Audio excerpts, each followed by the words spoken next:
Okay, here's my audience. 1, 2, 3, 4, 5. Okay. Hi everyone, my name is Catherine and I'm a regular civilian living life just like you. Imagine this, you're next to pay at a grocery store and as you're pulling out the cash from your wallet, your purse falls on the ground, or your bag, and all of the objects and coins fall along with it.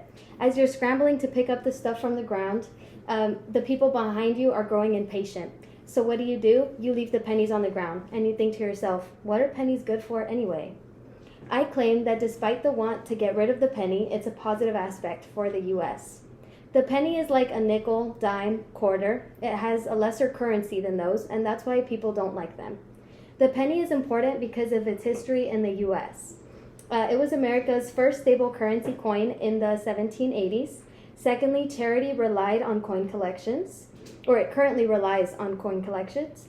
Have you ever been asked at a drive-thru, would you like to round up your item or your food for this and this foundation? That's because that's how many charities meet their quotas.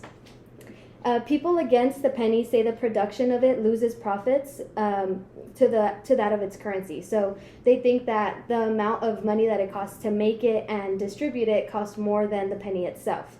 But what they don't tell you is that the U.S. Treasury profits from pennies through seigniorage, which I'll go over later. To begin, according to the article Common Sense, The Role of Pennies in the U.S. Economy by S.D. King, it was designed by Benjamin Franklin. It was produced by a private mint, which it is still done to this day. It was reformed to the Indian cent in the 1800s, and in 1909, the 100th anniversary of Abraham Lincoln's birth, it was commemorated after him by having his face on the penny. Then President Bush redesigned the penny for Lincoln's 200th birthday, so it still had his face, but it was just nicer. Its composition has also changed throughout the years, First, its composition was 100% copper, which was supplied by Paul Revere. Then it went from 95% copper and 5% zinc during the Civil War. Then during World War II, it turned into 100% steel to provide copper for the war.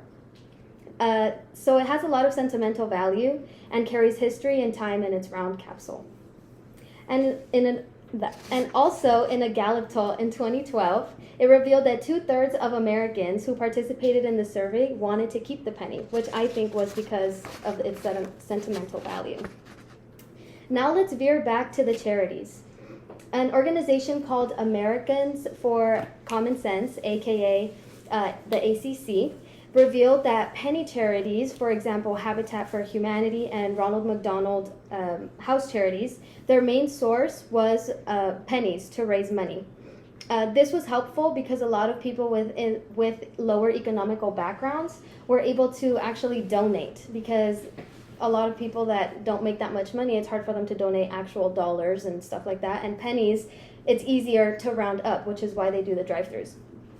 An ACC study showed that 30% of charity money collected from a 7-Eleven bin placed at a register was actually 30% only pennies. Without pennies, society would have to round up or down by 5 cents. So let's just say there was a candy bar and it was 86 cents, they would round it up to 90 cents. Or if it was 84 cents, they would round it down to 80 cents. So without pennies, people wouldn't have spare change because you would need nickels that much more because of the rounding up and rounding down, which means less charity. My final point is that one of the main points made against pennies is the loss in production and distribution costs, like I said earlier. Despite this, there are still profits being made through seigniorage. The profit that the seigniorage is the profit that the mint makes by selling the coins. So even though they're distributed, even though they cost money being distributed and made, they still make the profits. This information is according to Raymond Lombra, an American economist and professor at Penn State University, who wrote an article called Eliminating the Penny from the U.S. Coinage System. Which brings me to a thesis presented by Dan Spector, shown to the College of Arts, Media, and Design in Northern Eastern University. He actually referenced Lombra's case study about the Rounding Act of 1989, which was meant to take over the position of pennies in economy.